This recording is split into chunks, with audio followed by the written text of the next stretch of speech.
You hate government, one of them libertarian types, or maybe you just can't stand the president, gun grabbers, or warmongers. Me too. That's why I invented LibertyStickers.com. Well, Rick owns it now, and I didn't make up all of them, but still, if you're driving around and want to tell everyone else how wrong their politics are, there's only one place to go. LibertyStickers.com has got your bumper covered. Left, right, libertarian, empire, police, state, founders quotes, central banking. Yes, bumper stickers about central banking. Lots of them. And, well, everything that matters. LibertyStickers.com. Everyone else's stickers suck. All right, you guys, welcome back to the show. I'm Scott Horton. It's my show, The Scott Horton Show. On the line is Jim Bovard. He wrote a bunch of books about how stupid and horrible the government is. And no, seriously, you should go look at even, it's on his website, but it's also, I think, on his Wikipedia page, where they got all the quotes of the leaders of the various government bureaucracies denouncing Jim and all of his works. He is the scourge of the executive branch. Author of The Fair Trade Fraud and The Farm Fiasco, Feeling Your Pain and Freedom in Chains, and, let's see, Terrorism and Tyranny, The Bush Betrayal, Attention Deficit Democracy, and his latest is the memoir, Public Policy Hooligan, which you can get on Amazon, on your Kindle, or in, I guess, paperback and all that, too. Public Policy Hooligan. Welcome back to the show. How are you doing, Jim? Hey, doing good. Thanks for having me on, Scott. Very happy to have you here. Now, listen, man, I got a screw up and a double booking type thing here, so I hope it wouldn't hurt your feelings too much if we keep this interview to one segment, and then I'll interview the other guy in the next segment. That's fine, Scott. Because neither of you were available to be bumped to the end of the show. Cool. So, yeah, let's do this here. Local police officers should not be able to claim federal immunity from prosecution, and you may or may not have noticed that whenever I tweet out police abuse stories, I always use the hashtag sovereign immunity. And I learned that phrase from following the news after the execution of white separatist Randy Weaver's wife, Vicky, back in 1992, after the marshals had murdered his young son, Sammy, a couple of days before that. But I remember when it was in the news that the federal court had basically taken the case out of state court and said, this is a civil rights case now. We will decide, not you. And then they dropped the charges because they said that the FBI sniper from the hostage rescue team, Lon Horiuchi, had sovereign immunity from prosecution for the action he took when he blew that innocent, unarmed woman's head off her shoulders. And so I never forgot that. Oh, and I learned quickly after that this is what the kings of England used to claim. I have sovereign immunity because I'm the king of England. Except in England, hundreds of years ago, a couple hundred at least, few, they cut off the head of their king, Charles I, and said, no, you don't have sovereign immunity. You're just a man just like the rest of us, or we all have the same divine right as you. And anyway, so that's the thing, is here we are in America at the end of the 20th century, beginning of the 21st, and the cops have a license to kill, a real live license to murder us if they feel like it, Jim. Okay, are you done? Yeah. All right. Yeah, it's fascinating how this has evolved, because back at the time of the Revolution, the founding fathers, there was no one who was championing the idea of sovereign immunity, but that was something which evolved from court cases and some of the Supreme Court kowtowing to the government, to the principle of government supremacy, and it's become a Pandora's box, which is violating more of our rights all the time. This is something which I discussed. I had a piece in USA Today on Monday entitled "End Federal Agents' License to Kill," in which I talked about some of these ideas, and talked about that case there in Austin where you live, the Larry Jackson case this is someone who was killed by a policeman, and my understanding was that the local prosecutor wanted to prosecute the policeman that killed the guy without good reason, and all of a sudden you've got federal immunity because the local cop was on a federal task force. And as the Washington Post warned, this is something which could give unlimited protection to thousands of state and local police officers who are on federal task force. Yeah. Well, huge lesson there for us non-government employees, for the white separatists and the Black Lives Matter movement and everybody else. If they can kill them, they can kill you too. That's the deal. Rights are for everybody, or they're for nobody.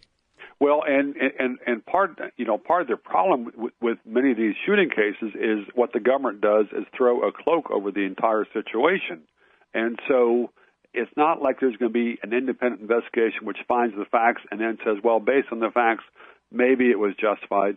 You have government agencies which, as soon as the shooting goes down, often basically block any kind of outside fact finding. And so we're supposed to take the government's word on the government's killings. And that's very imprudent. Yeah, well, okay, so now in this case, it's actually interesting. The federal thing actually is a statute. But in the rest of it, it all seems to be basically de facto sovereign immunity, not exactly like the Horiuchi case, but just kind of, as you're saying, the opacity of all the procedure around it, all the benefits that cops get when it comes to investigations of their crimes compared to regular people serve as kind of a de facto, in a de facto way as a license to kill, where it just never gets to court. It just never does. Right, and for instance, going back to the Ruby Ridge case, a key factor there with Deval Patrick was the guy, I think, who did the investigation. He's now, or he was, governor of Massachusetts. Not sure if he still is, but he was the person who did the investigation and decided that the feds would not prosecute Horiuchi because Horiuchi had no intent to violate the civil rights of Vicki Weaver, who he blew the head off of.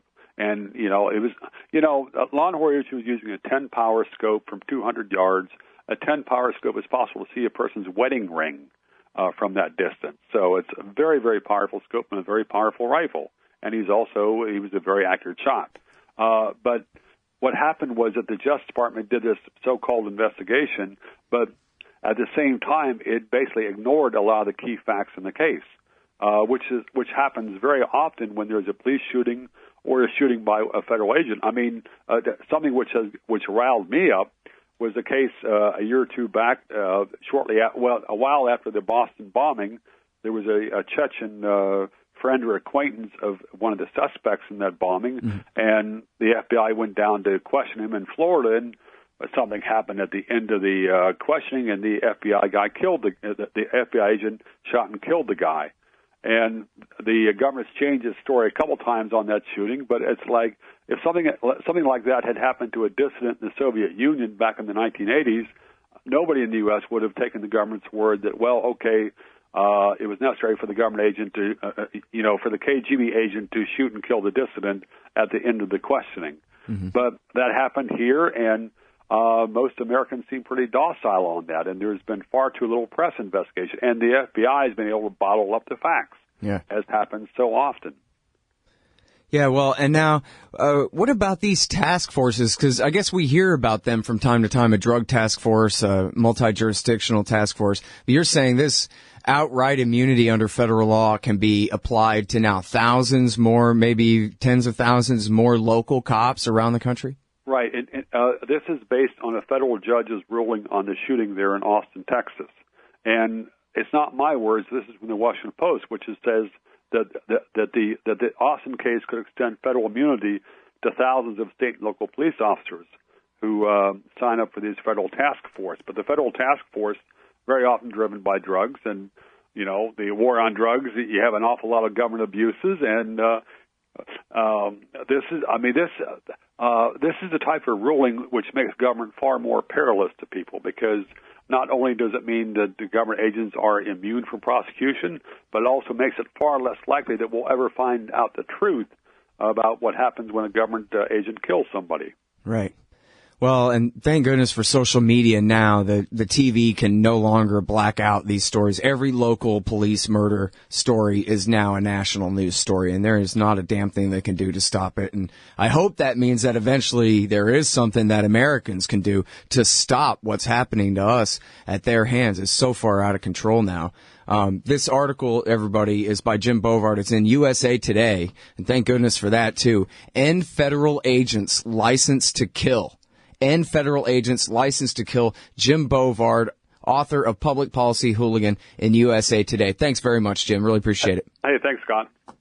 And sorry for that massive rant at the beginning, but I'm so sick of this stuff. Hey, Scott Horton here for MPV Engineering. This isn't for all of you, but for high-end contractors specializing in industrial construction and end users who own and operate industrial equipment, MPV offers licensed professional consulting on chemical and mechanical engineering for your projects. Tanks, pressure vessels, piping, heat exchangers, HVAC equipment, chemical reactors for oil companies or manufacturing facilities, as well as project management support and troubleshooting for those implementing designs. MPV will get your industrial project up and running. Head over to mpvengineering.com. Don't you get sick of the Israel lobby trying to get us into more wars in the Middle East? Or always abusing Palestinians with your tax dollars? It once seemed like the lobby would always have full-spectrum dominance on the foreign policy discussion in D.C. But those days are over. The Council for the National Interest is the America lobby, standing up and pushing back against the Israel lobby's undue influence on Capitol Hill. Go show some support at councilforthenationalinterest.org. That's councilforthenationalinterest.org.